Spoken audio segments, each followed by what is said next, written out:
Welcome to the Generation Hustle podcast, a show that explores the world of business, entrepreneurship, and culture, all centered around the millennial. I'm your co-host Sherison, alongside my good friend Amin, and today we have the pleasure of speaking with Rishawn Dindial from Memoryz. How many seniors do you have in your home, or in your family, or your extended family?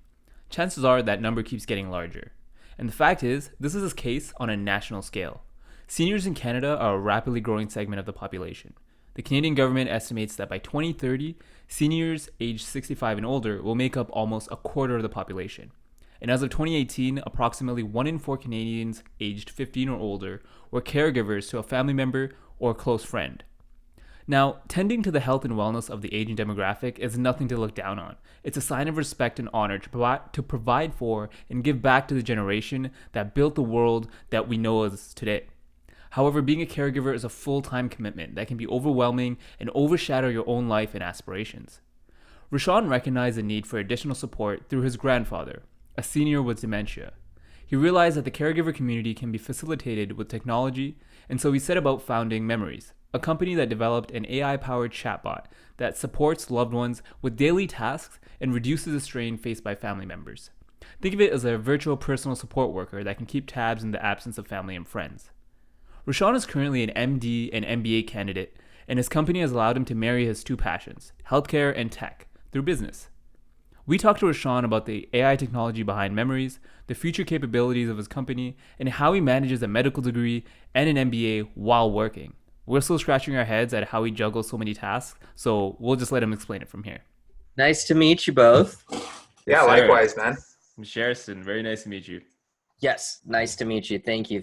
I think Brandon, he came on our All Hands after coming on your podcast. And he's like, I met these guys. They were fantastic. It was like a really good podcast. And you guys are just starting out, but it seemed like massive is what he said, which is amazing. And I was like, oh, that's awesome. And thank you so much for reaching out. Yeah, man, of course. Happy to, get chatting away. And yeah, Brandon mentioned your name, your company. He's an advisor, right? So yeah. Thought, it's a great story. We've been looking for someone to talk about. You have a very unique journey, so that's where we'll get into it, obviously. Yeah. But that whole side of the mental health space, I think, is something important for us to talk about, and especially as millennials, kind of describe what's happening within the industry and how you guys are making an impact. So super happy to have you on. No, thank you. How did you both sort of come up with this, decide you wanted to do this? Well, Sherison, you're the one who called me, so you give the breakdown. Yeah, no, I knew Amin from high school, and I think we hung out here and there, but we weren't really close. But then now we see each other at our gym. Okay. And I have him on LinkedIn, and he started doing these interview series with people in the tech space, and he was posting the interviews on LinkedIn. So I was like, hey man, I kind of want to do something like this too, and it makes sense to just make it audio, right? And let's just do a podcast. And then that was it. We just started hit the ground running, and we've just been reaching out to people, and then here we are. That's awesome. Did you guys go to high school in Toronto or where? Brampton. Brampton? Yeah. Okay. Not the greatest reputation in terms of cities, but well, for all our listeners, we'll just say it's Toronto, right? Yeah. No. Yeah. I grew up in Kingston, Kingston Road, near very much core Toronto area, and then I moved out to Pickering about 8 years or so long ago. But whenever I'm talking to folks in the States or other places, it's Toronto. I'm very close to Toronto. Yeah. Worst case, just we're in the GTA, right? That's all you got to tell them. It's a big city, lots of boroughs. Sweet. How you holding up through quarantine and everything? It's been interesting. I mean, I came back mid-March, and it was definitely a little stressful when I came back because I went to see my primary care physician in the States, who was because at the med school we have our doctor there in our campus health situation, and she was like, yeah, we're getting ready and you should probably head home. Because she knew I'm from Canada. She's like, if you can leave, you should leave. Things are spiking a lot in New Orleans. This was very early because we had just come off the Mardi Gras season when nobody really knew.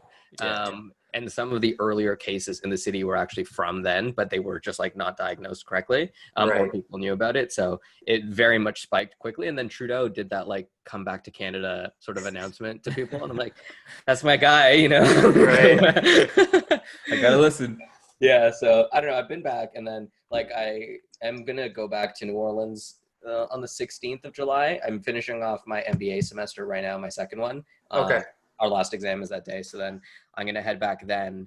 The border's still closed, but it's mostly for like commercial and tourist travel is a thing. But I have like a visa to study there, so I think like I have friends who like work there that have been able to come back, and like I'm going for school. So yeah. Okay. Yeah, I've heard of like some horror stories of people being left over in other countries when they're supposed to come back and didn't Wow. listen. I think some people got stranded in South America, I think it was, Wow. and they didn't listen to the Trudeau's message that hey, come back, and they got stranded there for like God knows how long, and they had no resources and stuff, and then they were asking the government for money to kind of pay for their daily stuff.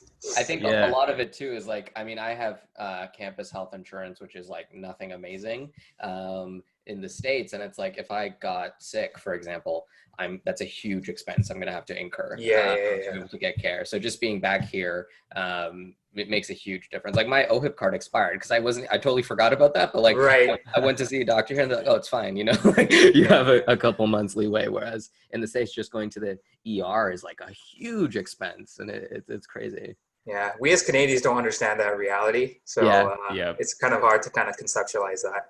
Yeah, no. And like, I think it's an interesting system where like, I think there is some sort of predatory nature because like I started receiving bills for like stuff that the insurance submitted the claim a day late. So there's this late fee or something. I'm like, what? And I went to see like the person who handles these stuff and like, no, this is like what they do to sort of get money. And it's you can just go to the ER here and be done, you know, just walk away.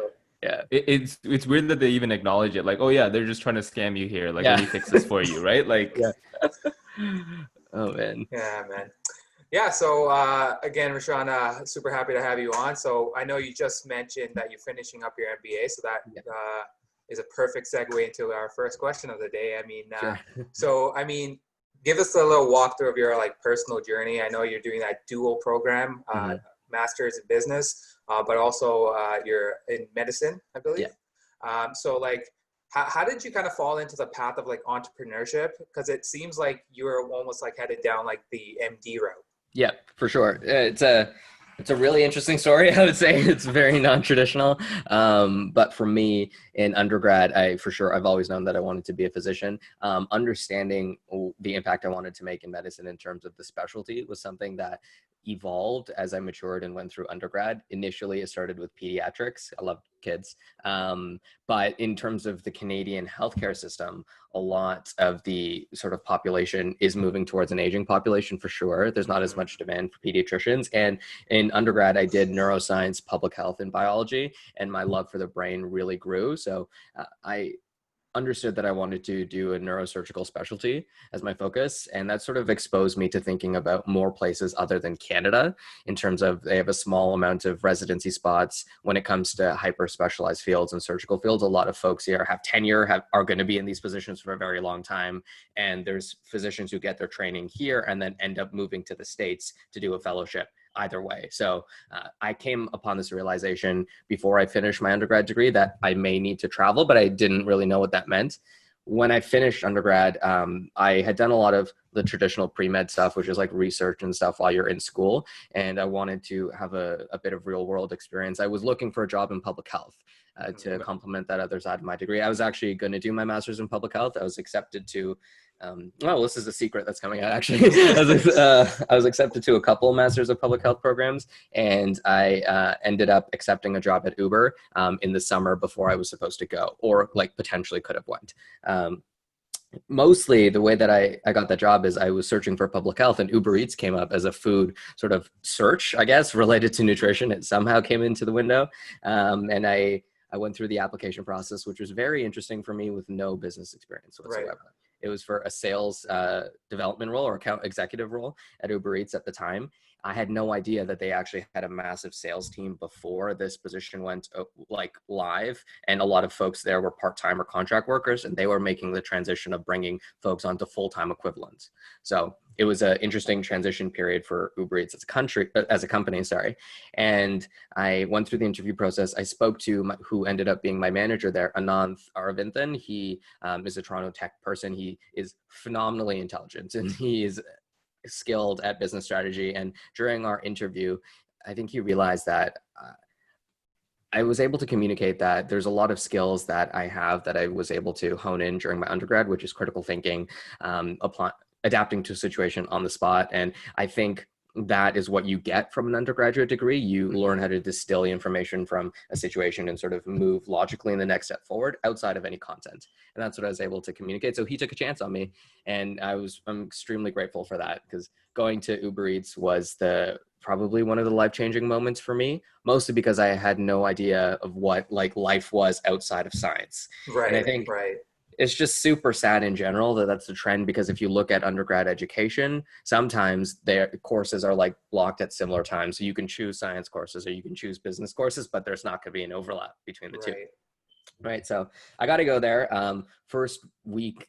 And there, it was an onboarding trip in New York City that I got to fly to. Some of my very old Uber friends can attest. I came with this massive suitcase filled with suits. I had no idea what to bring to a trip to New York. And it was obviously not the role. It's a very startup culture, and it was really funny, but I got to go there, and I realized how small the world is and how accessible it is to be able to just go and work in different cities. And that opened up my perspectives even more. So during my tenure at Uber, I got to do a lot of sales. We were able to launch Uber Eats across Canada during that period of time in a lot of different cities. And my manager remembered my science background, and I had the opportunity to work on sort of like testing different features and working on product innovations around self-serve. And there was an email that went out about the Uber Health product, which was about to launch in the States. And I reached out to the general manager there based on my interest. And that was a really good couple months where we had the opportunity to spitball what that product looks like in the States. And I was able to bring in the perspective of what it would look like in Canada versus London and the United Kingdom. And ultimately, if I was to work on that product, I would have had to move to San Francisco and like build a different life for myself. And that isn't something that I wanted to do. So I realized that, well, health and tech is a perfect way for me to bring the things that I love together. I know I want to do medicine. There's no real rush for me at this point. I am in a lucky position where I graduated a year early from undergrad. So I gave myself one extra year of like time to get skills in that period of time. So that was sort of my clock. And I was looking for companies in Toronto, and I found Maple. Getmaple.com is their sort of URL. So it's run by Brett Belchetz, who's the CEO, founder, and he's a physician and a McKinsey consultant. And it's the telehealth company. Yeah. So when I reached out to Brett, I think I would have been employee 4 at the time. It was very early. They were just doing their launch, and we connected in terms of, I really appreciated what he was doing in terms of innovation in the telemedicine space, and had the business background. And I think realizing that this is something that I can do made me realize that I wanted to do an MD MBA. And I left Uber. I went to work at Maple, and it was really fun. It was very, very early startup time. We were at 111, which unfortunately closed. Which is really, really sad. I did write my name on the wall as one of those folks. But working there, understanding like the barriers of healthcare access and what it's like to do like a paid healthcare service in Canada compared to like the success of telemedicine in the United Kingdom and the States, and sort of that barrier to entry was a lot for me to really, I was very lucky to be privy to that information. So I got to liaise with a lot of physicians, as well as like work on sales and business development strategy. So it was a really good opportunity for me. Towards the tail end of that period of time, I became really good friends with the lead developer at Maple. And I got exposed to like what it's like to even think about building an application, what tech feasibility and stuff is like. And I realized that even as employee 4-ish, I didn't have as much impact as I could have wanted on the company. It's not my company. Obviously, there's only so much that I can do, and there's still even just a little bit of like sort of levels to climb. So I decided that, okay, I am at the time that I was working at Maple and Uber Eats, I was studying, and I did my MCAT. So I had that done, and the MD application cycle takes at least a year just to get through. I was like, okay, I can go work in like another sales position. Sure, I could become like better at my craft, but that's not going to help me in the future. I've gotten a lot of skills so far.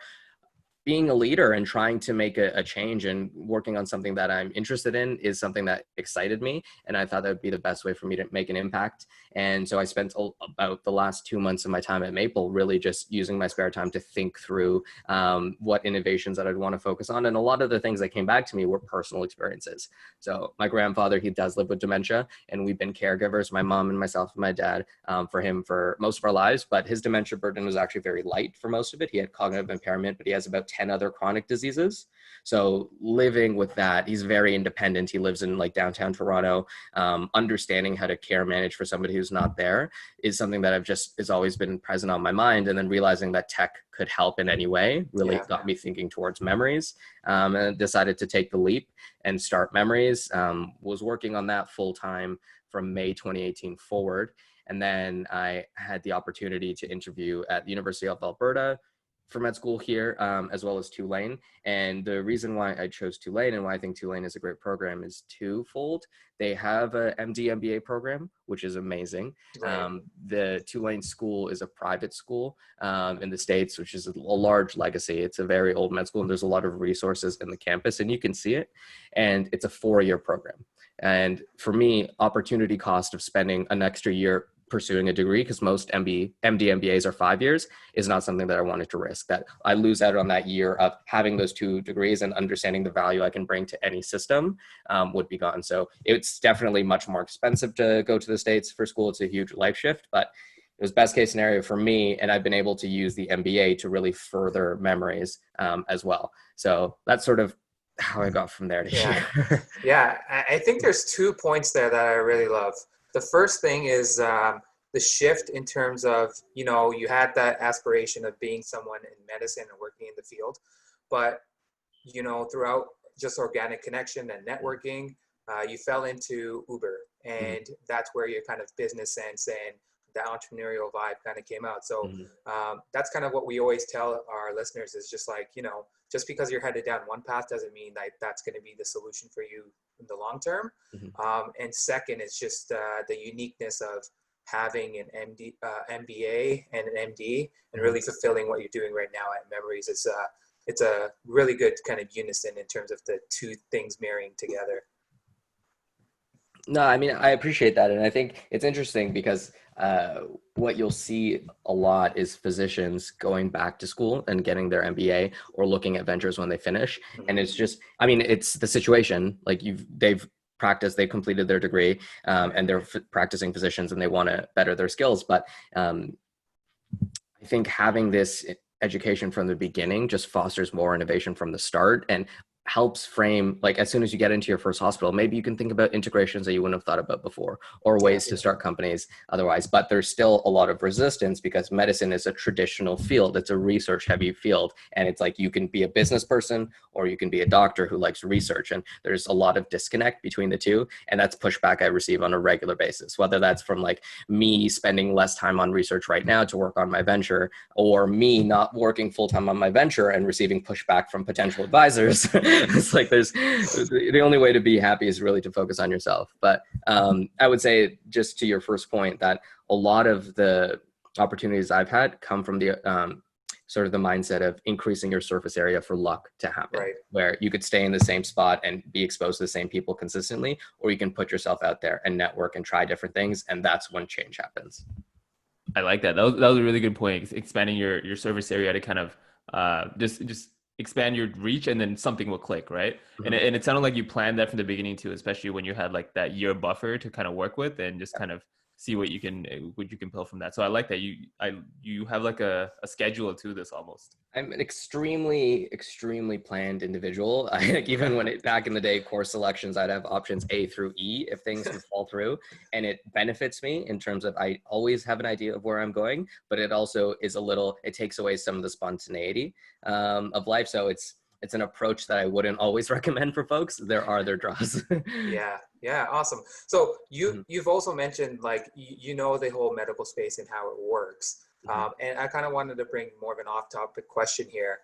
We've seen like the pursuance of becoming a medical doctor in Canada become more and more difficult over time. And we've seen a transition. I have some friends that have just gone to the States to kind of pursue their career within medicine. So why do you think it's so difficult within Canada, and why are other countries much more accessible and open to kind of the field? For sure. It's unfortunate that that's the situation. It's something that I dealt with for sure. And I have some friends who I went to school with that are like in med school right now in Canada, or who have graduated and have loved it. But I think there's less stories of success than you would really hope for. It's unfortunate because Canada has a small amount of med schools just in general. I think it's around 17, if not more. And that, based on the population, is just definitely not enough. And like they need the Canadian population needs more physicians, of course. And there's a need for physicians, but there's not an opportunity to train physicians. So it becomes very competitive just to get into med school because there's only X amount of spots. And I think the issue is once even you finish, well, there's two issues. One, to get into med school, there's hyperinflation just in the beginning. There's either students can go to quote unquote easier undergraduate degrees to get a higher GPA, which will float the entire GPA average. There's programs like the McMaster Health Sci program. Sorry to anybody who went there. That's a very controversial statement I'm about to say. But go for it. Yeah, the programs it's meant to be a pathway into medicine, which means that they're not going to hurt you in any way. Obviously, it's an undergraduate program, so there's rigor, of course, but programs like that hyperinflate the average. So folks are really focused on GPA and like making sure that they can get the highest scores possible at the, I would say, loss of a lot of extracurricular activities that could really enrich. So you get these very, let's say, symmetrical applicants who are applying across the board, and all the med schools in Canada are constructed very similarly. So if they see like if this person is hitting all of these traits, they're going to choose that person. That person's going to interview across the country. Every other person who is different from that subset won't have a chance. And you see people apply 6, 7, 8 years in a row doing the same sort of tasks to fit that mold instead of really pursuing what it is that they want. So that's a flaw to get in. And then I think once you get in, because there's not a lot of residency spots, there's folks that apply numerous times. There's a physician who graduated that committed suicide from McMaster a few years back that sort of spurred change. And there's a lot of Canadian med students trying to push that, but that's the sort of the government side and the lack of change there. So I think that's an issue with Canada in itself, but it's so much cheaper,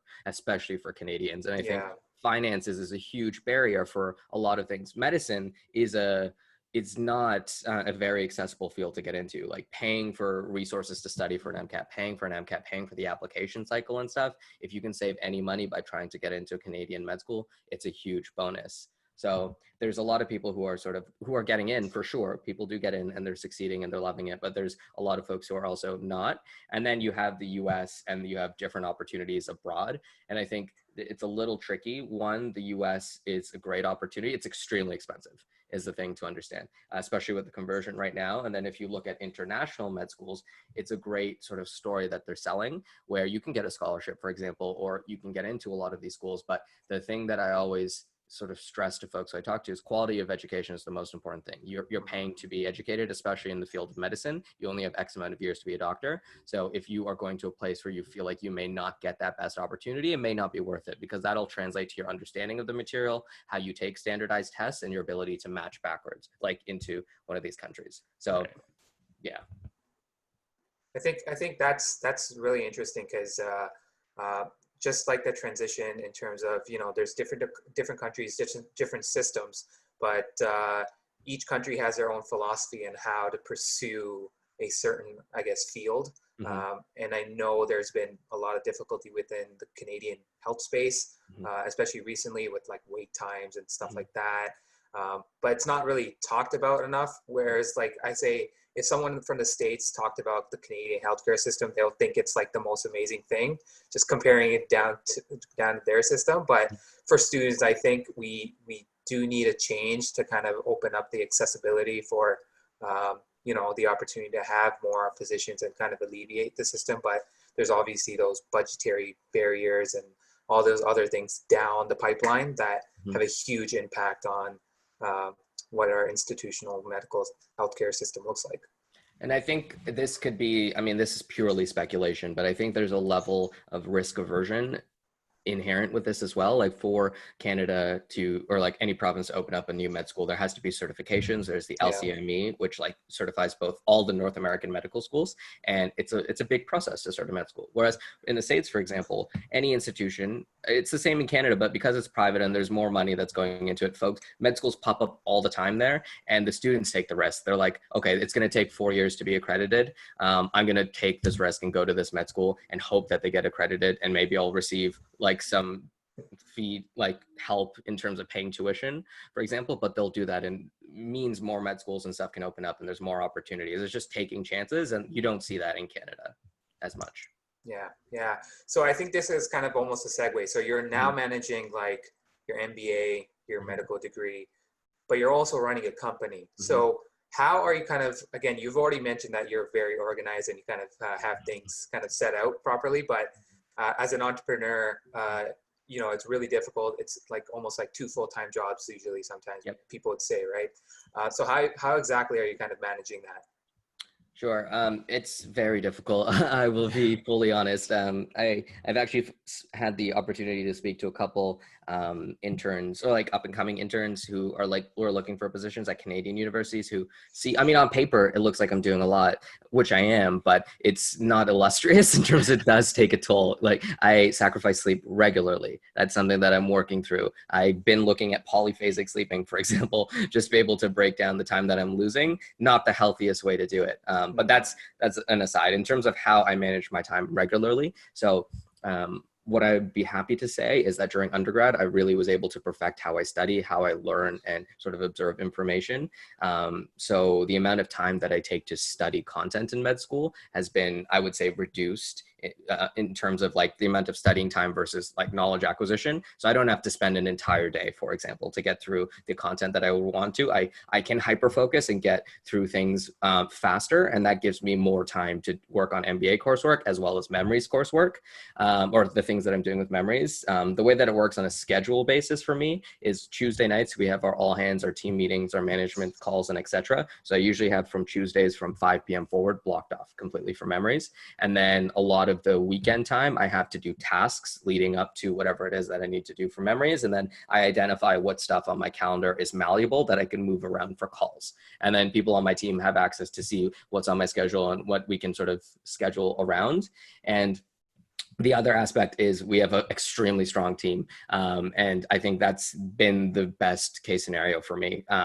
If I was doing this solo with med school and the MBA, it would just be really, really hard. But what I would say is the company is the entire team. And for me, I'm just enabling their impact. And it's a pleasure and a privilege to work with everyone. And because of that, because we communicate extremely well, I'm a very hands-off leader. When it comes to these things, the one thing that I try to instill in everybody is just trust and open communication. And if we are able to establish that you have this deliverable due on X day, I'm not going to be reaching out to you. I expect you to reach out proactively if there's any concerns, and we sort of mitigate and work through that. That takes a lot of the mental pressure off from me. And I think that's what's been working really well. Because I think if I had the taxation of like running a company on my head, it would be a huge burden in terms of understanding and learning information. For me, I think about Memoryz all the time because it's exciting for me, and my brain is reserved for creativity because of this. So I don't feel as bogged down. It's mostly like, oh, this is fun. I get to do Memoryz stuff right now. Yeah. Can I hop in? Oh, sorry. Yeah, go ahead. No, sure, whenever you're done. Oh, I was just going to say, like, the importance of a team, it's so, like, sometimes undervalued. I mean, people don't realize at a startup, it's basically your team kind of making the trajectory of where the business is going to be headed moving forward. And so in your case, how have you kind of built out the team, and what kind of characteristics do you find in individuals that have led to, you know, obviously one, alleviating some of the pressure off you, but also having to help grow Memoryz? I think for me, I'm actually extremely selective when it comes to hiring because I think the team is so important. So there's a few sort of, I would say, barriers to getting into the Memoryz team. I don't actually, at this point, I've interviewed a lot of people, I would say over my career in different sort of aspects of my life. But I've moved away from like, these are the types of questions that I'm going to ask. And I usually just have the first conversation to understand two things. One, are you excellent is something that I'm looking for in whatever it is that you are applying for, whether this is for marketing, whether it is a developer. Can you demonstrate excellence? And that can be, you can be like an intern coming in, a very novice person in the field, but you've gone above in terms of learning your craft, and you can show that to me, whether that's through metrics or other things. Then I know you have hustle in my head, and then you'll be able to be adaptable. So it's, yes, there's a lot of people on the team, for example, who I've interviewed, who aren't on the team that I've interviewed that are really good, for example, but I haven't seen them push their skill set even further. So they haven't made it to the team. And then the second aspect is a passion sort of play, because we are a pre-seed company. Obviously, we're working hard to bring our company sort of forward. And there's going to be times where it's stressful. Like, one of the requisites on our team is that you have a job already, or you're working full-time somewhere else, because you're not doing this for the money. You're doing this because you want to create an impact with technology in a population that we care about. And if you can communicate that to me, and I believe that wholeheartedly, you're on the team. You're excellent and you have a passion. And that's because of that, you're going to be malleable to the situation. You're going to be a self-starter. And if I give you that opportunity to work independently with open lines of communication, you'll know why you're working, because you're passionate and you have the skills to succeed. Fair. Yeah. So I had a quick question here. So, and you touched on a lot in here in terms of managing stress between so many different things. Obviously, people who are coming into the team as well. You're expecting them to work elsewhere because it's like, this is passion, not money, right? And so one of the things that we like to do is, aside from understanding people's story, we want to know what steps that you're taking in terms of things that are out of the norm, that are working for you, that keep you busy and keep you engaged, right? And you touched on something there. And I think it was, I might be mixing that, but something about phasing sleep. Can you explain that and kind of what you do with that? Yeah, so polyphasic sleep, this is actually a very controversial topic. So essentially what this means, the idea is predicated upon you needing X amount of REM sleep per day to really be recovered. So if you break up your sleep schedule into like 1 4-hour chunk, and then maybe like a 20-minute nap every 4 hours, and etc., overall the amount of hours you sleep may fall down from 8 hours to 4, for example, but you'll like hit that REM amount. No research has been put behind it, but it's very much like in like productivity culture. If you get like deep into the channels, this is an idea that comes across. A lot of people are like telling me against it, because I mean, my baseline stress level is high because of everything. So I need sleep to be able to like recover and etc. But like the average amount of sleep that I've gotten has fallen just because of everything. But I would say what I've done that's more healthier is I micro nap all of the time. Whether that's like every hour, every 2 hours. If I feel that I'm tired, I identify that immediately. And I identify if this is a tired that I can fix with caffeine, whether this is like or an energy tired, or if I'm mentally hazed. If I'm mentally hazed, that's it. I log off of whatever it is that I'm doing, and I try to shut my eyes and knock out for about 7 to 10 minutes, I would say. Usually I'm on my desk and I'll fall asleep on the floor. Or if like I'm in a coffee shop, I will do that, but it'll be just enough of a reset for me where I can get back into the task. And I will do this maybe 6 or 7 times throughout the day. And then I'll get maybe a good 6-hour chunk of sleep at nighttime, but that's been working for me a little bit. And I think the other side of stress management is a twofold thing. When it comes to management style for me, I like to give as much time off as possible. Like I do like the unlimited vacation model, not for the put it on our website to attract talent, but for when you're in the team and you have other tasks because you're working on another company, or if you're stressed out. We're living in a very tough time right now. The mental burden that's being faced on everybody, especially if you're Black and you're dealing with everything that's happening, that is more important. You prioritizing yourself and us having that window to be able to say, leave, like take your time, do what you need to do for you. The company is waiting for you. This is your company. Take as much time as you need. And having that flexibility is something that we try to instill within the company actively, so people have that opportunity. And then I would say for me, my best case scenario of like fully unwinding is unplugging completely. I do take a period of time at the end of my day, or like I'd say air quote, because when you're an entrepreneur, there's like the messages come nonstop.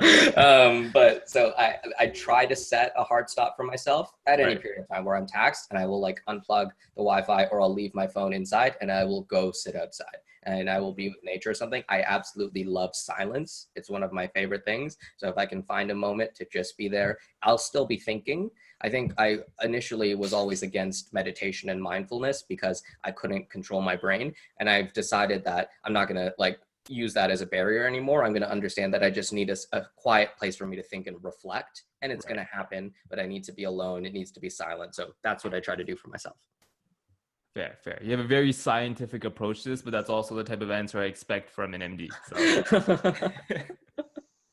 So, so I'm going to pivot here into Memoryz and just understanding that journey itself. So can you take us through, and you touched on a couple of the things that kind of inspired you to that. You mentioned your grandfather.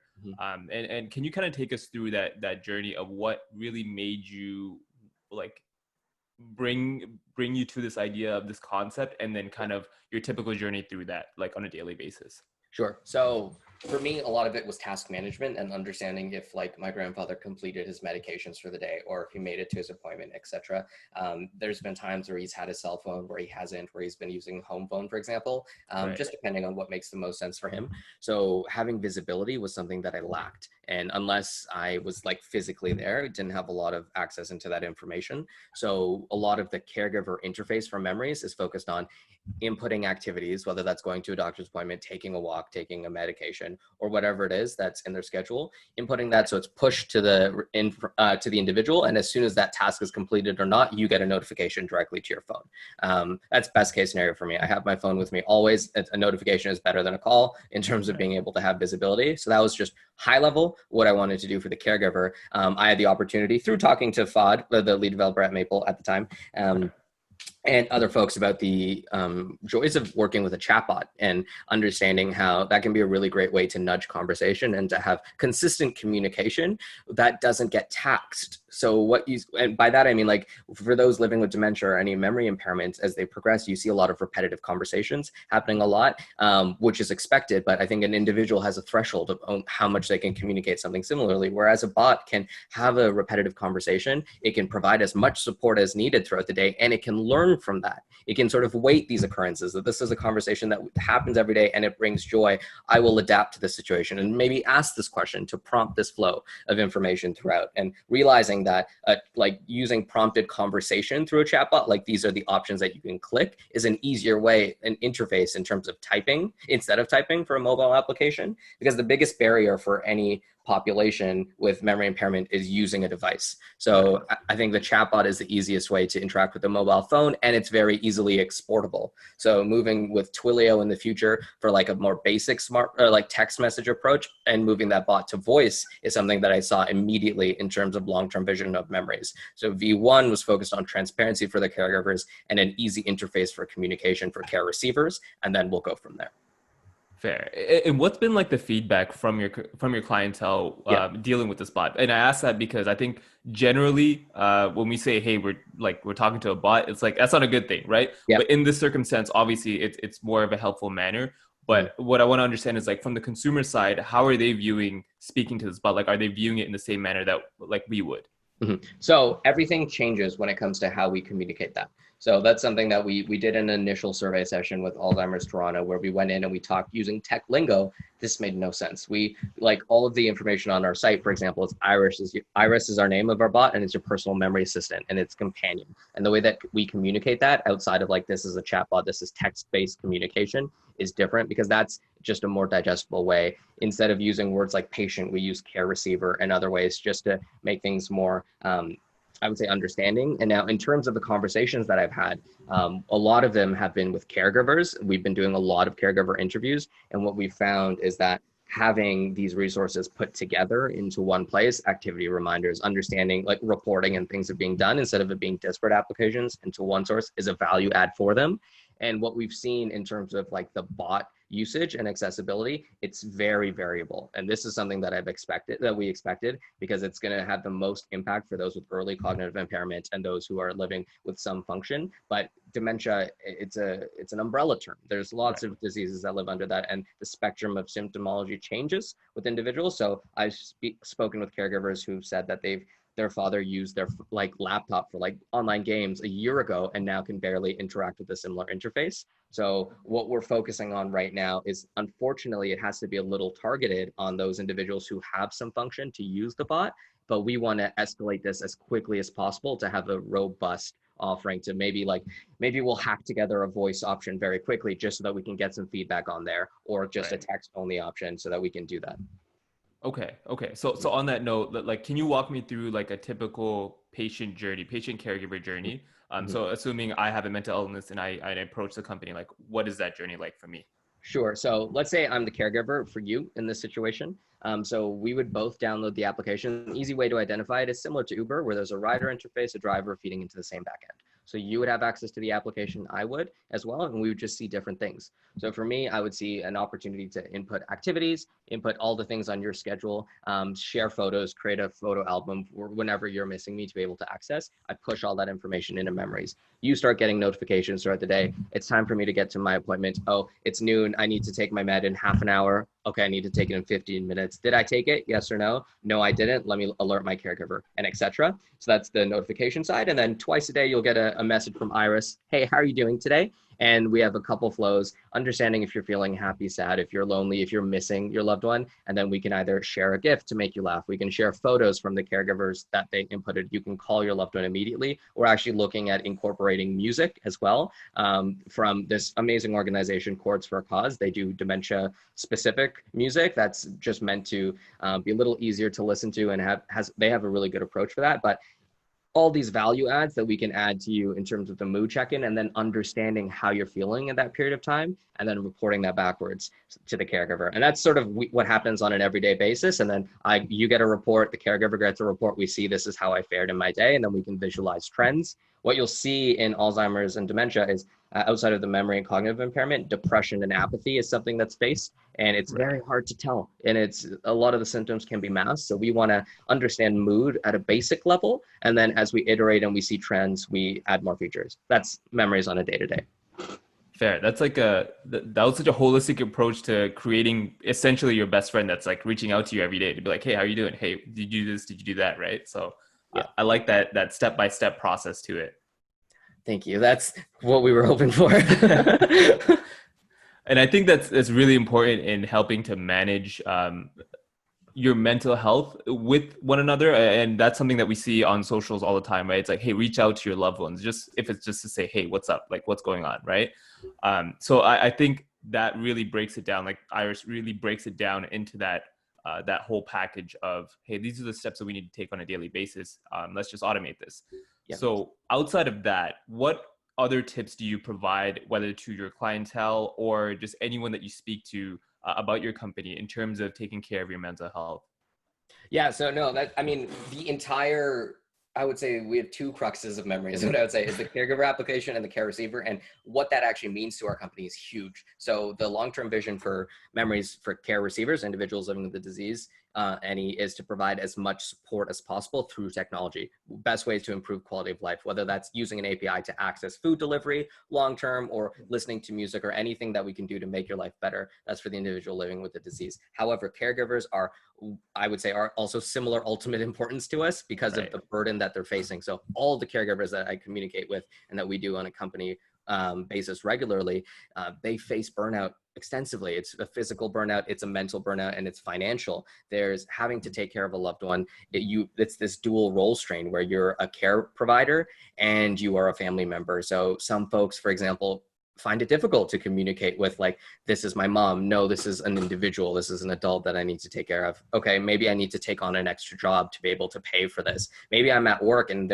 I'm dealing with absenteeism because I'm stressed about my loved one the entire time. All of these burdens are multifactorial, and it leads to an increased risk for cardiovascular disease and other associated morbidities. So we know that that's the core of our company, is to improve the experience for caregivers. So as much transparency that we can build into our application as possible, best case scenario. What we're also looking to do in the future, and what I'm trying to do, is essentially once you become a caregiver for someone living with any disease and disorder, it's providing as much resources and support as we can, and building that community for you. If you look at a lot of the Facebook groups that I'm a part of and that other people for sure are a part of, and this is no knock to them, but just based on the structure, moderators are relatively hands off, and folks will communicate a tough day, and the tough day comments continue to flow in. And like, this is very hard. And yes, it's hard. And there's some solutions, but there's not a lot. And it's a lot of negativity will stay with negativity. And so what we want to do is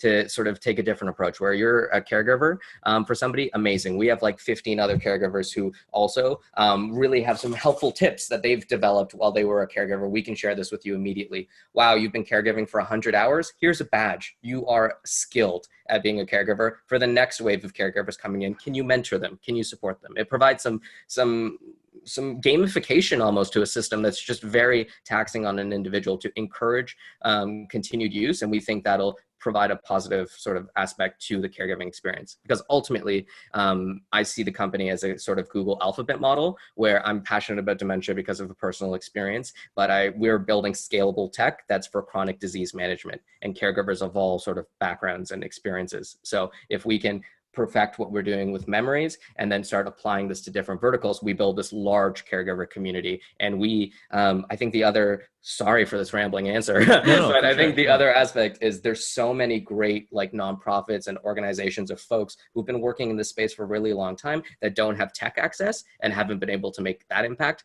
Us as a tech company, we have a unique responsibility to not try to wash out folks who have been trying to make an impact for a while. It's understanding integration and collaboration. I don't have an established background in this space as much as somebody else who's been a care provider for 20 years. That doesn't mean that means that they have a lot to offer, and we should partner with them and use our tech to help their mission. And we all work together instead of like a cannibalization model that you may see in other industries. So I think having that thoughtful approach as more companies come into this space will be really valuable for everyone. I think long-term, that's actually amazing. That's an amazing way to put it, especially because when you look at the automated system that we're so used to with social media and things like that, it's kind of like we're so used to the negativity being on display. And your research kind of proved that, where you said, hey, like the Facebook groups, when someone puts a bad comment, it's like everyone piles on, and it's like you want to flip that into a positive instead of the negative. But tech is set up in such a way that it drives you towards the negative, right? So I feel like that's such an amazing way to look at it. And do you have, and I know I'm gonna hand this over to Amin here, because I know he's worked in the health and tech space as well. But I wanted to ask you one last point there in terms of how we can kind of create that awareness around the tech space, around whether it's social media or anything like that, where people just need to understand that, like, hey, we need to pull ourselves out of those rabbit holes as soon as we encounter those. You know what I mean? So is that something that Memoryz, outside of your clientele itself, is that something that we can focus on?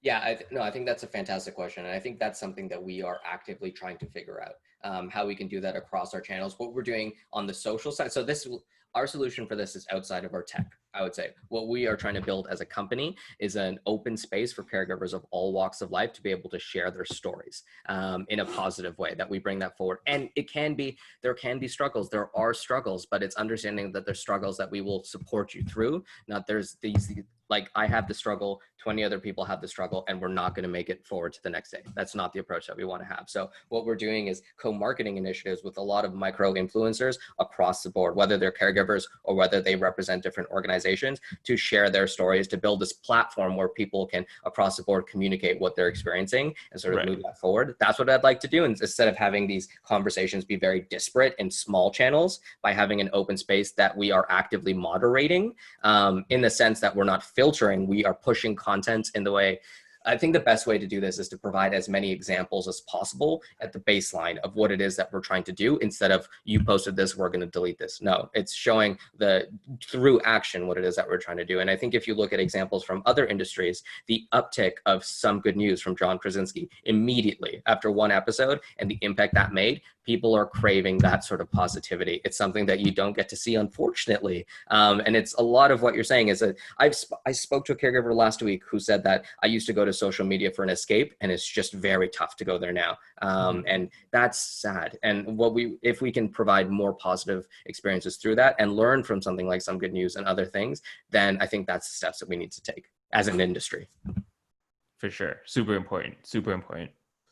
Yeah, so Rishawn, you touched on a lot of points there, but we know the health space can be something that's pretty difficult to navigate. Mhm. Having started my own startup within the health space, so to give you context, it was an insurtech startup. We helped kind of automate medical claims in the back end to kind of really facilitate practitioners and alleviate them from administrative burden and Awesome. help insurance companies kind of automate their processes and kind of help them with fraud detection as well. So knowing that you come from the space, what are some industry challenges that you've faced up till this point? And in general, kind of talk to us about the industry and what kind of challenges exist. Sure. This will be a very large answer. I'll say there's lots of different ways to focus this. I'll say immediately when it comes to starting any innovation in Toronto and in Canada, for example, the Toronto tech community is very small and it's very welcoming, which is really nice. The Toronto tech community is not the Toronto health community. Canada runs a very public healthcare system. A lot of the funds are very sequestered in the government, and a lot of innovation has to be stifled through the gatekeepers in that side. I think what you've been seeing before COVID and now moving after COVID. So there was a change recently where like sort of LINs and other organizations would partner with tech companies to be able to bring a solution to an area. And I think that was a step forward, for example. And I think what you're seeing now is a lot of hospitals sort of taking ownership of whether it's long-term care facilities or other things to provide as much of a solution as possible. Like these sort of solutions have been accelerated because of the pandemic. Before that, a lot of the pushback that even I remember from Maple is like paying for a service is just something so foreign to the Canadian population. Even if it's a value add, it's just a barrier that you're going to have to be able to, I guess, get through. And I think the issue is that stifles innovation right from the beginning, where like you can talk to a CEO who said, this has been super tough. Like I wish I launched in the States instead. I've had those conversations with some very successful folks who are like, the best thing we did was like go for funding outside of the States, or like us having that model. And I think it's just sad because you, outside of like the physician brain drain that you're going to have because of previous things that I mentioned, but also the entrepreneur and the sort of the people who want to make a difference may move to a different city or like do an innovation that's not based in Toronto or Canada for that reason. So I think that's tough. And then I think sort of on the broader side, when you think about healthcare in general, there's a lot of different approaches, the public versus the private. And it's how that approach is inherent in the country affects a lot of the innovation. So if you look at like Canada, United States, and the United Kingdom, for example, I would say the United Kingdom has a fantastic publicly funded model through the NHS. What they've done is partnered a lot with technology. Like I think it's Babylon Health is the name of the company. I may be wrong, but yeah, they're a telemedicine company that the NHS, I think, acquired, and they have the opportunity to provide all that telemedicine service to their entire like coverable folks that the NHS does. And there's a lot of great access. However, because everything is accessible, physicians get into these situations where, okay, where does justice come into this? If I have only one test to be able to give out and there's two people who both have equal opportunity to get this, how do I make that decision? So sort of the burden of pressure definitely changes in a public system. Whereas if you look at a private system like the States have the highest expenditure on health. It's a huge proportion of GDP. I think in the 2000s, it was reaching 16% of the GDP expenditure. And they don't have the best health outcomes, especially on a per dollar basis. And a lot of that is because of the growing pains associated with having a private healthcare system and having so much. The United States is a liberty forward country, and that is rampant through every single industry. So having like private healthcare companies, being able to do whatever they want, for example, does do a lot of great things. Kaiser, for example, in the States does a lot of great things. They have great hospitals. They have great opportunities to provide care, but there's so much cost going into pharmaceuticals, into administrative costs and overhead costs that's really diluting where that money's going. But on the flip side, having all of that money that's free can go into so much innovation. There's most of the better things that are coming out of medicine and in health tech and stuff are coming from hospitals that have put in all this money. If you think about some of the best centers in the world, like the Mayo Clinic, for example, or MD Anderson, it's in the States. People know that. And that's because they've had the opportunity to have like sort of a free reign and be able to do what they want to create an impact. So There's definitely pros and cons on both sides. What you're seeing on the Canadian side is physicians it's becoming a two-tier system where there's definitely as much access as possible within our current system based on the physician shortage and everything. Like obviously rural medicine still needs work and there needs to be physicians providing. But if you look in a city, you can go to an ER. Toronto, there's so many different hospitals, but then you can also go to a street, let's say in Yorkville, where there's a private practice that's relatively hidden, or you can get a surgery that you need, a cosmetic surgery or something else, or maybe a specialized spine surgery that you wouldn't be able to get in the hospital for 2 to 3 years. But if you can pay, you can get there. And that's what's happening here. And we're moving towards that two-tier system because there's not as much flexibility or resources provided from the public side, on the government side, to be able to spur as much innovation as needed.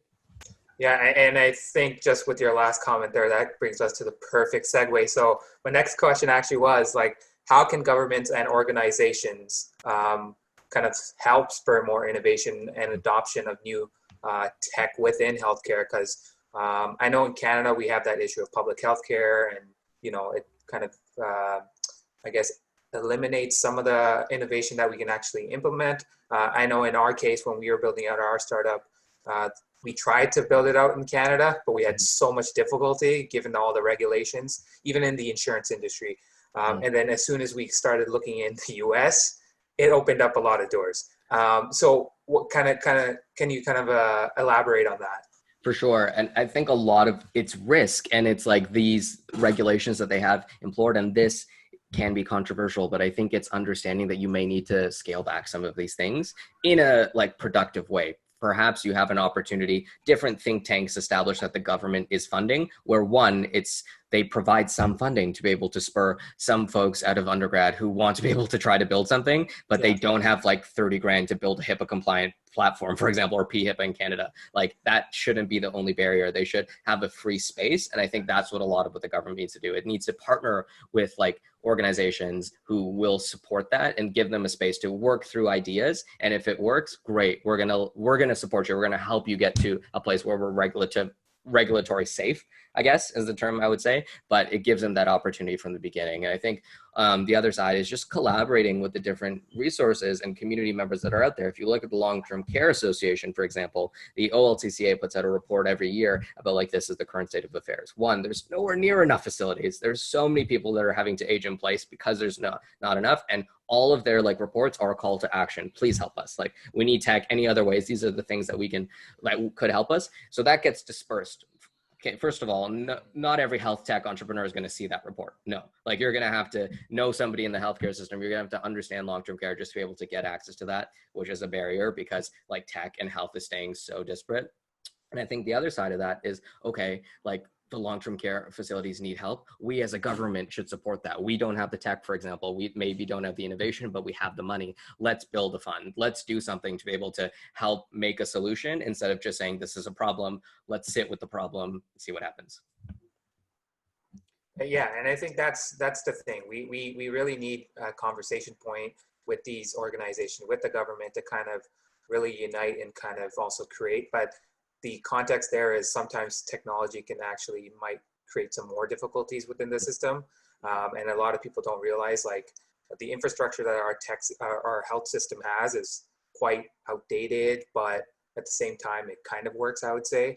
And trying to introduce any new innovation and kind of totally ripping out the roots and introducing something new is that's kind of what you mentioned too, that risk aversion towards changing something that kind of works already. Even if there is automation, I think that scares away some of it in terms of the innovative space.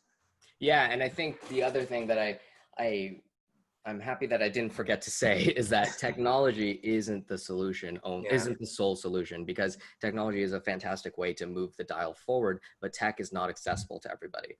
In no way. I think there's obviously a wealth access point to be able to use a service. There's an internet connectivity point. There's so many different things that come into play where you can't just say a traditional thing is always we're going to provide telemedicine to this community. So much other things need to happen to be able to build trust. Maybe this community doesn't trust physicians because of X reason, or the government, or this opportunity. Maybe they don't have access to tech to be able to run a physician consult through an iPad. Maybe there's only one router in this entire area, for example, and so many many other areas, but there could be fantastic pharmacists or mental health professionals in the community. And telemedicine as a term, I think, is inherently flawed because it's saying that medicine is the sole solution through telecom services. And I think that's not true. I think it's telehealth, and health is a much more broad perspective of looking at using different services and a holistic approach to providing care to underserved populations. And I think once solutions like that start working together, like it's not just having the best virtual care company, it's having the best virtual health system that we can put forward to a community. That's the change that needs to happen. For sure. I like the term change there too. But. Yeah. So now with that, like there's a lot of new tech startups actually coming within the mental health space, or mindfulness, I would say, like Calm, Beam, etc. What can you kind of take away from these companies and their success and maybe apply it to Memoryz in terms of your strategy of growing? Yeah, I think the mental health space it's an interesting way to communicate about this because like I feel like it's a disservice to say, oh, it's a growing industry and like I want to tag onto this industry, like I'll integrate with Calm. No, that's not the approach here. I think what that shows is that how much solution was needed. That's all that shows. That if there's so many people that need mental health support, there's so many people that consistently need mental health support that need to destigmatize the term, for example, and just reach out. And I think mindfulness is another way, and meditations and all sorts of things that we can do to sort of put our wellness forward. And I'm very happy to see that. And I think that very much lies with us providing as much support for caregivers as possible, and mood tracking for those living with Alzheimer's and dementia because of the depression and the apathy side of things. And I think that's inherent to our company, but it pushes us, it inspires me to know that there's so many more solutions that we can in the future perhaps use or learn from different models to provide better care. I think what I'd like to do as well is to use Iris for the caregivers to provide some companionship for them. Because maybe it's like, if you look at the interface of something like Headspace, it has that like the very playful vibe, and they send out messages that you can send to your friends and stuff like that, because you are building you feel like you have a community. And if we can do that with Iris, where there's somebody who's there, who's your caregiving assistant for your loved one and for yourself, who understands that you need somebody to talk to. Maybe you just need to decompress and walk through a mindfulness exercise, take a few minutes through a guided meditation. If we can do that, and if we can use other services, that's best case scenario. Sweet. And so with that being said, there's a lot of individuals trying to break into the industry or kind of become entrepreneurial within the health space. So what would your kind of best piece of advice be for young entrepreneurs or aspiring health tech entrepreneurs?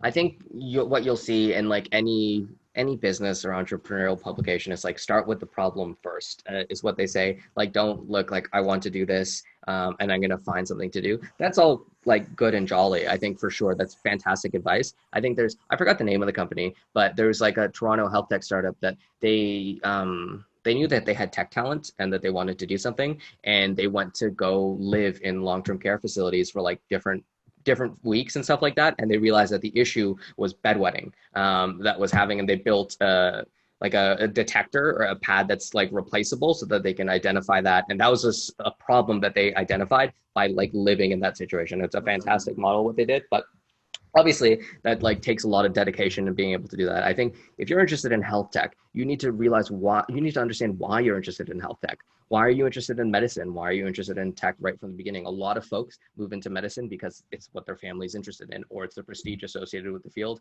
or they think it's cool. They don't inherently love science and what science has to offer. And I think that science offers accountability for yourself. It's consistently testing hypotheses to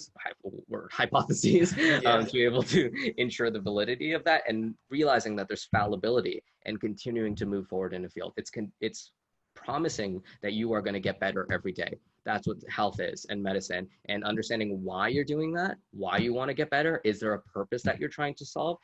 Are you mission driven? Is there somebody in your life who inspired you that you want to be able to make an impact for? Step one. Understanding tech is, what does it have to offer? It's not because of the amazing valuations and the potential exits. It's the opportunity to have have one application affect millions of people. I think something that I said in one of my med school essays that I was fairly happy with what I was able to communicate was that through medicine and surgery, which I want to do, as well as through tech, I think I will have the opportunity to directly impact a life and indirectly affect millions. And I think that's best case scenario for me. And if I can stay motivated by my mission, I think the other thing I would say is I feel like I'm in a privileged position because I know medicine is a very stable field. I think that I'll be able to get through med school and I'll have a job in the future. So tech for me isn't a driving force in terms of money. I'm doing this solely out of passion and the impact that I want to make. And if you have that flexibility to take the job aspect out of what it is that you're doing from the beginning, maybe automate other sides of wealth or other income sources so you can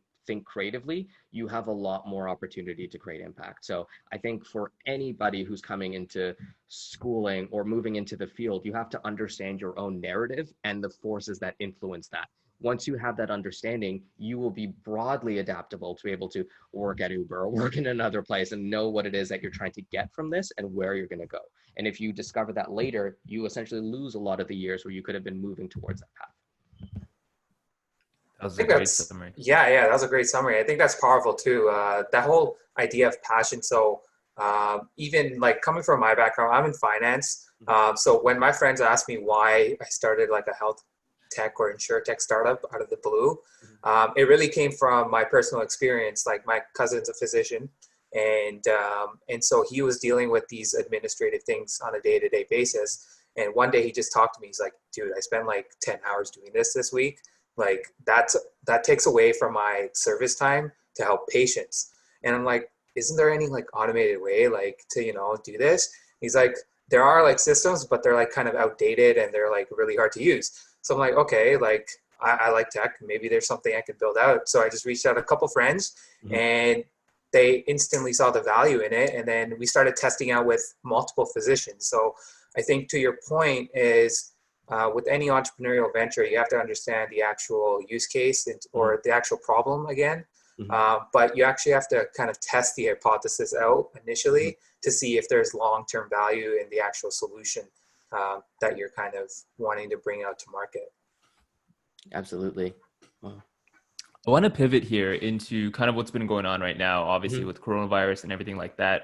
One of the reasons that or one of the biggest reasons that we had the lockdown in place is because we weren't sure what was going to happen, and we knew the systems in place weren't ready to handle that kind of influx of people, right?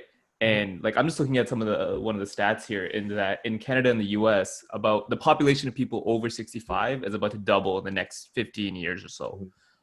And so when we look at the systems in place right now to kind of handle that change, what do you see like for the future of that? Like what do you see in terms of how we are planning to handle this influx and kind of the changes that comes with it? Sure. So there's two things I would say.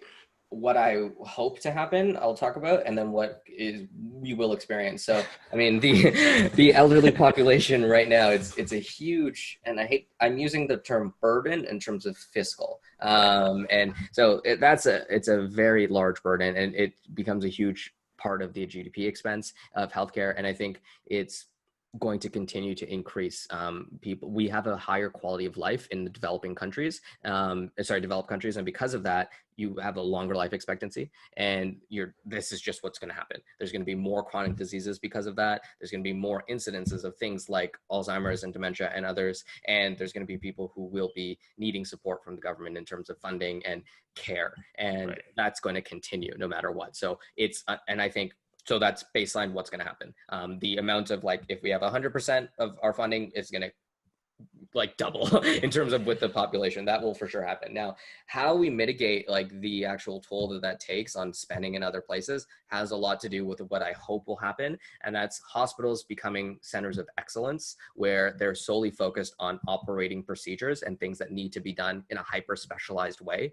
Every other aspect of medicine and care moves out to the community, and you enable as much community support as possible, whether that's community mental health support and psychiatrists psychologists and psychologists and all sorts of opportunities there, as well as funding more opportunities for not just long-term care homes, but like facilities, independent living facilities where people that are aging have an opportunity to interact with folks that can support them. If you look at the, in Peel, the butterfly method or model is a home that was developed, which is absolutely phenomenal. And what they're doing is they're enabling the individuals to essentially like live like they would be living in a community where the staff who work there aren't wearing scrubs or other things. They are part of the support network. You can give tasks to individuals so that they have a purpose, and that moves away from sort of the prisoner analogy that you see in a lot of specialized mental health memory care facilities.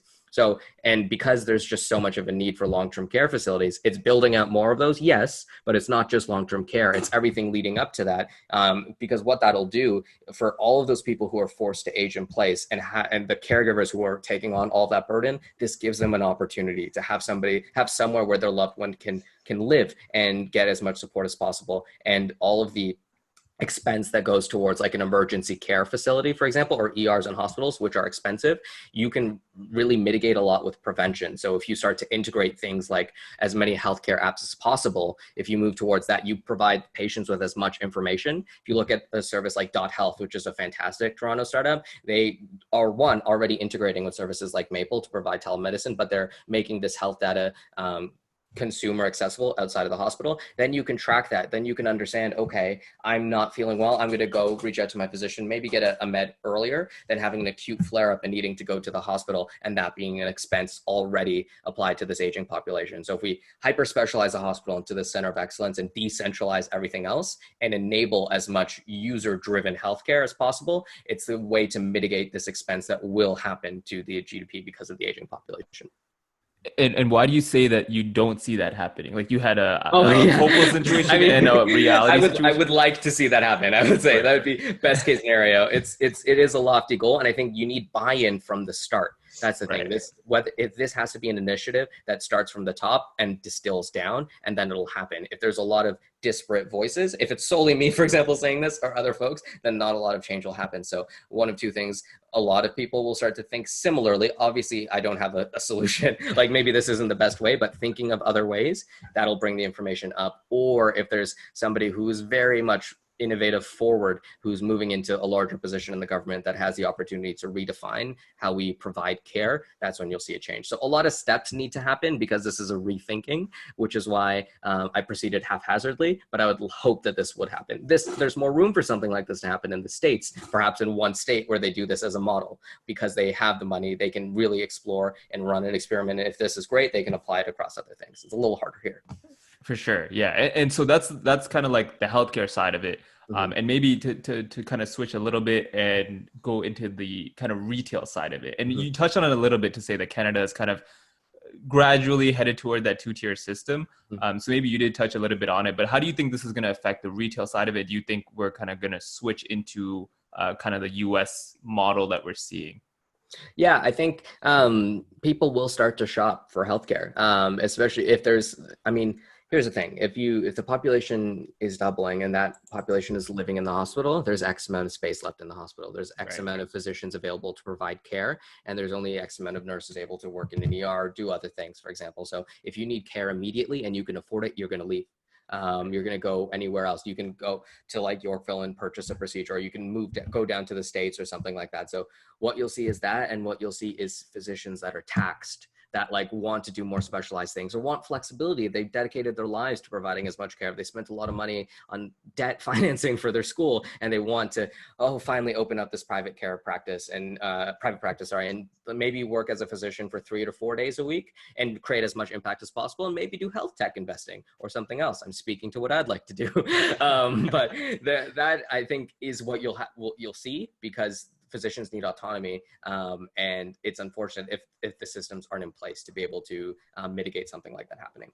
For sure. And like, just to spin off of that, how do you think we can raise more awareness and education on this topic itself? Because I feel like more or less it's become a bit more politicized in that people aren't aware of some of these challenges, and you're only aware of it when you run into it, right? And so when it comes to voting seasons and things like that, politicians will use that, but we've seen over like the last however long that these systems haven't changed at all. So like you can use it as a point, but then like there's no change that's happened. This is something that I've actually been thinking about for a very long time, and I have no idea how to. If we can think of a solution, let's start a company, us three. But in terms of what I was thinking, so the majority of ways that I mean, I don't really watch TV. Like so I don't get to watch the news and stuff. So I'll get like a Wall Street Journal like article or something like that to be able to get my information. And all of my information comes from sources like that, from like different newsletters or different streams. And that's where people get information that they want to know, other than information that's presented. If you look at mass media, politicians, and anything that's coming out on CP24, for example, it's all the current information that needs to be, it's time sensitive, I would say. But information that informs change builds, and you need to get more information, you need to get more papers, you need to learn more about the issue, and etc. over time. Now, you only have access to that information if you sought it out, if you realize that this is like a newsletter that I should subscribe to, or this is a source. So I think a solution is similar to like the BBM broadcasting messages, where if there is any sort of hub that has the healthcare information from the trusted resource. Longwood's publication is a great resource in Toronto, where they amalgamate different articles and news sources related to health in general. And I get that newsletter, and that, let's say that that's one input. Let's say there's one input from The Economist. There's one input from all of these extra sources. And this is the baseline information that Canadians should be equipped with to be able to have a informed understanding of what are the issues that are plaguing our society broadly. That gets broadcasted out to as many channels as possible. And whether I don't know how to have that actually be broadcasted out, but that is the sort of system that I think needs to happen. For sure. Yeah, I think there definitely needs to be a big shift in how we understand this information and how we disseminate this information, because like you said, we only understand it when it hits us. And until then, we have no idea, right? So there's definitely a lot of room. I actually had a side question to all of this now. So we're talking about the experience and investment in healthcare and it changing over time. What's your kind of thoughts on how it's going to impact the actual like business environment in terms of the retail experience? Say not in the health space, but like say Rexall or whatever. How's that experience going to change with more aging individuals? So this is interesting to me, because I think our parents' generation, for example, has varying ability to interact with tech. For example, some are extreme. Some of the that demographic are some of the biggest innovators in the world, and some folks haven't had much opportunity. But I think as folks continue to age, the opportunity to use tech will be larger. And I think as we see post-pandemic, the need to go to a mall is going to drop, for example. Brick and mortar will for sure take a hit.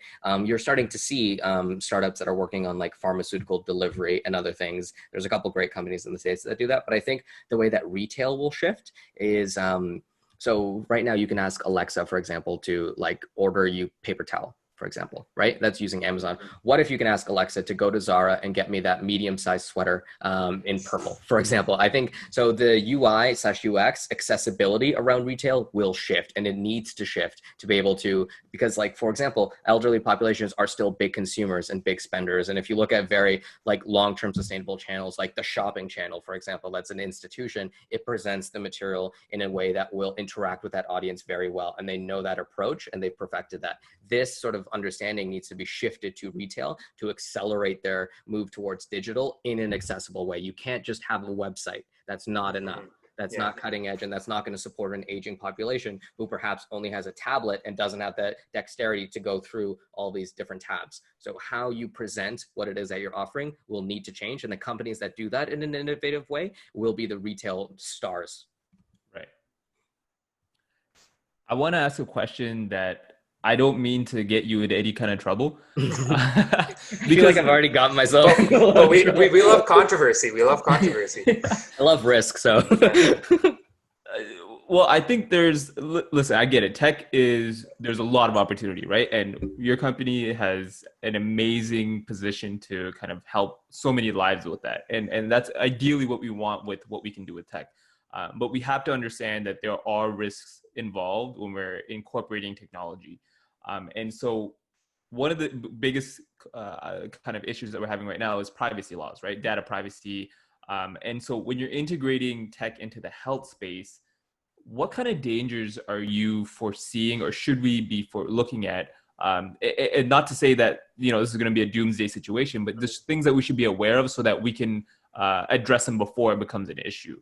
Whether that whether that's privacy, when you're taking into account like client personal information, health information, or just integrating tech in that space.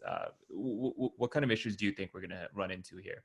I think this is a two-sided problem. So if you're looking at integrations of like up and coming tech into an established system, you have to understand motivations behind that. Who is funding that company, why it is that they want to get into the space, and what it is that they're getting out of it. Because if it's not altruistic, if people become privy to information that was otherwise sensitive and they're using it for gain, whether that's to like sell to a pharmaceutical company or other issues, it's really suckish. Like I don't know what to say. That's not best case scenario, and that happens. So there's that level where as you open up the floodgates, this is why there's resistance to opening up the floodgates, because you need to have this sort of filtration system, I would say. Now, the other side is health information, I think, is the most sensitive information available. It can do so much. It informs so much of decisions, and it has a lot of impact on everything. So I think the security side is another aspect where I think Canada is a relatively safe country in terms of like there's nobody going after us in terms of like wanting to hack into a system and getting this information, for example. But as things, who knows what happens in the future? And I think if that is an area that isn't as secure as possible, there's definitely risk. And I think the other way is like if you're trying to innovate very quickly, as you mentioned earlier, both of you, that like we have very old systems that are archaic, sure, but they work. So if you let's say the government of Canada listens to this podcast and they're like, we need to, like, Rishawn is so right. We need to innovate in terms of like how we are doing EHRs and other things. Yeah. And other companies sort of rush for innovation. A parallel that we can make is with the oil industry, specifically BP. If you look at like the oil spill that happened in 2010, systematic failures is what enabled that. Moving to be innovative very quickly to reducing costs and other things led to all of these changes that created the spill, created an opportunity for a spill. So I think if you are trying to innovate too quickly without understanding all of the ramifications, that stuff happens, and that spill has a long-term consequence. So I think it's a very good parallel between those two industries, because change for the sake of change isn't great. Change for the sake of profit isn't great. Change for the better is what takes time. And I think if we can move towards that, best case scenario. I think you should like maybe quote that and hang it on a wall. I love that little ending there. That should be framed behind you on the wall, you know? Live, love, laugh, and then change. No, I like that a lot. We're gonna pivot over here into kind of a fun section that we like to do, just to get to know our guests a little bit better. Sure. Yeah, man. So this is the lightning round. I know we've bombarded you with a lot of technical questions and stuff like that. Sorry if I was too serious too as well. No, it's all good. It's all good. So let's get into it. So it's let's just say like 5 to 10 seconds to answer a question, but we do this with all of our guests just to get the fun side out of things. So favorite book of all time? 2 answers. The safe answer is The Stand. The non-safe answer is Catcher in the Rye. I love Catcher in the Rye. Oh, okay. Yeah. Who are the authors? J.D. Salinger, Catcher in the Rye, and The Stand is Stephen King. Okay, sweet. So you've probably mentioned this earlier in the podcast, but like, what's your best way of unwinding after a long day? Silence and nature and being unplugged. I've actually, because I like risk, I've taken the case off of my phone, and when I want to unplug, I literally throw it across my room. If it breaks, that's a couple days. It'll be off. Okay. Yeah, that's a risky thing to do, but hopefully you don't have an iPhone. I don't know if that thing's gonna break if it just falls right away. But I know you're passionate about sports as well. So what are you more excited about? Like sports coming back, or like actually going out and being able to go on a patio now and actually interact with individuals? I think sports, because for me, like I can play tennis with friends, for example. I think that's best case scenario. I've been like relegated to watching YouTube highlights. And so yeah, sports competition drives everything for me. So I miss that. Yeah. I mean, if you've seen ESPN or TSN, it's literally highlights, or like they're starting to show like dog competitions, or I don't know what they're called. There's like marble competitions that you can look at. They literally have zero content, and it's just getting so bad. Okay, so the most controversial question that we have asked all of our guests: yay or nay for pineapple on pizza? I'll ask you a question. Would you put a pizza slice in a fruit salad? Definitely not. There's That's your not the answer. same thing. That's not the same thing at all. We just flipped it around. Yeah. That is not the same thing at all. I would almost say like, if you want to phrase it that way, I would almost say like, would you put cheese in a fruit salad? Which I'm sure some people would do. I would do it. Feta's good in some fruit salad. So you can put Right. pineapple on a pizza. I don't know, guys. Terrible example then, but hard answer, hard pass. Okay. Yeah. So that's 2 out of 7, I think. I know. Or 3 out of 7, something like that. But, you know, Rishawn's cool because of that. So, you know. All right, man. So we want to thank you for the time today. We've learned a lot, and hope our listeners, especially our healthcare entrepreneurs and individuals that want to get into space, really take advantage of this to, you know, learn and how to impact the industry, and obviously keep moving forward with Memoryz. Super, super inspirational, and helping society in a definite need during, you know, some tough times that we're dealing with right now. Yeah, for sure. I'm a huge fan of what you're doing with the company, with Memoryz.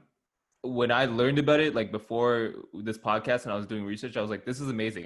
This is insane that I've never heard of this. So I love it. Keep doing that. And I got to listen to this podcast again, because I feel like there's so much to unpack in this. You gave so much information. So thank you so much for taking the time to do this.